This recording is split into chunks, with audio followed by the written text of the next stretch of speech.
संबंधित जनपदों के द्वारा कठोर कार्रवाई भी की जा रही है तथा साथ ही साथ मुख्यालय से इस तरह की घटनाएं न हो और इस तरह के अफवाहों पर कैसे लगाम लगाया जाए, एक विस्तृत निर्देश जारी हुए हैं, जिसमें यह स्पष्ट किया गया है कि पिछले कुछ सालों में जहां इस तरह की रूमर मॉन्गरिंग पहले भी हुई थी, वैसी जगह आइडेंटिफाई की जाए, वहाँ प्रॉपर पिकेटिंग करके वहाँ पेट्रोलिंग कराई जाए, पीस कमेटी के लोगों को, ग्राम चौकीदारों को और डिजिटल वॉलंटियर्स को और जो भी पीस लविंग सिटीजन्स हैं उसको इन्वॉल्व करके एक माहौल बनाया जाए तथा साथ ही साथ सोशल मीडिया की मॉनिटरिंग की जाए और ये भी स्पष्ट किया जाए कि अगर किसी के द्वारा इस तरह की घटना कारित की जाएगी तो उनके विरुद्ध कठोर कार्रवाई अमल में लाई जाएगी।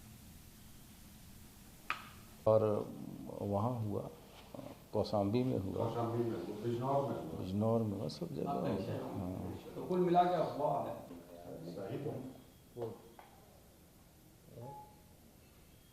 सर, प्रदेश के कई जिलों से बच्चा चोरी के अफवाह की सूचना आ रही है और उस अफवाह के आधार पर लोगों के साथ मारपीट अभद्रता के मामले भी सामने आ रहे हैं। पुलिस की तैयारी क्या है? इस पूरे प्रकरण को शासन एवं पुलिस डिपार्टमेंट के द्वारा बहुत ही गंभीरता से लिया गया है। पूर्व में भी मॉब लिंचिंग के संबंध में विस्तृत निर्देश सभी जनपदों को दिए गए थे। उन्हें पुनः भी संवेदनशील बनाया गया है, एक नया सर्कुलर जारी किया गया है और ऐसे सभी प्रकरण जो भी इस तरह की चीज़ें अगर प्रकाश में आ रही हैं, उसके लिए निर्देश है कि उसकी सत्यता को तुरंत सीनियर लेवल पे राजपत्रित अधिकारी जाके स्वयं परखें और सत्यता के आधार पर कार्रवाई करें। अगर कोई भी व्यक्ति सोशल मीडिया या अन्य माध्यमों का दुरुपयोग कर रहा है तो उसके विरुद्ध कार्रवाई की जाए तथा अगर झूठे आरोपों में किसी के साथ मारपीट की जा रही है, चोट पहुंचाई जा रही है तो उस पर भी कठोर कार्रवाई के निर्देश दिए गए हैं। साथ ही साथ ऐसे वल्नरेबल पॉइंट्स जहां पहले भी इस तरह की घटना हुई थी, इस ऐसे 5 साल के आंकड़ों को निकाल के वहाँ पे प्रॉपर गश्त और पिकेटिंग की व्यवस्था कराई गई है। 112 को भी ये निर्देश दिए गए हैं कि उनके वाहन भी ऐसे कॉल्स पे तत्काल मौके पे जाएं और लोगों को जागरूक करें। पुलिस को ये भी निर्देश दिया गया है कि जो ऑलरेडी एग्जिस्टिंग सीसीटीवी हैं उसके फुटेजेस का उपयोग करें तथा जन सहयोग से या अन्य कोई जो व्यावसायिक संगठन है उनके द्वारा जो सीसीटीवी लगाए गए हैं उसका भी सदुपयोग किया जाए। साथ ही साथ लाउड हेलर के द्वारा कंटिन्यूअस इसका जो पुलिस के छोटे वाहन है उसके द्वारा इसका अनाउंसमेंट कराया जाए और विशेष रूप से जो गांव ग्रामीण क्षेत्रों में या सुनसान इलाके में अगर कोई भी व्यक्ति जो मानसिक विक्षिप्त रूप से घूम रहा है उसको भी प्रॉपर टेक केयर करने के निर्देश दिए गए हैं। अमूमन देखा जाता है कि ऐसी स्थितियों में उसके साथ भी लोग मारपीट करते हैं और अनायास हिंसक घटनाएं होती हैं। कोई भी व्यक्ति जो ऐसी स्थिति में हिंसक घटनाएं कारित कर रहा है उसके विरुद्ध कठोरतम कार्रवाई के निर्देश शासन एवं डीजीपी के द्वारा सभी फील्ड फॉर्मेशंस को दिए गए हैं। सर, क्या वाकई कुछ बच्चा चोरी की घटनाएं हुई हैं? इस तरह की कोई बात नहीं है।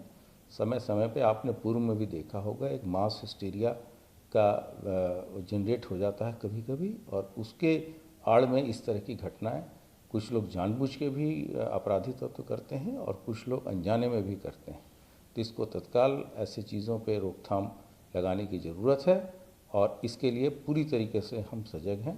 और कुछ ऐसे जनपद हैं जैसे हमारे कौशाम्बी है, सीतापुर है, लखनऊ है, बिजनौर है, जहाँ भी इस तरह के दृष्टांत सामने आए हैं पुलिस ने त्वरित कार्रवाई करते हुए लोगों पे एक्शन लिया। मऊ में कल उनको पाताल से ढूंढ निकाला जाएगा और सख्त कार्रवाई की जाएगी। तो आपकी जो माफिया की लिस्ट है जो यहाँ से जिनको देखा जाता है, जिनका एनालिसिस होता है, तो आप उसको कैसे देखते हैं? कार्रवाई उनकी कैसे चल रही है माफियाओं के खिलाफ जो चिन्हित?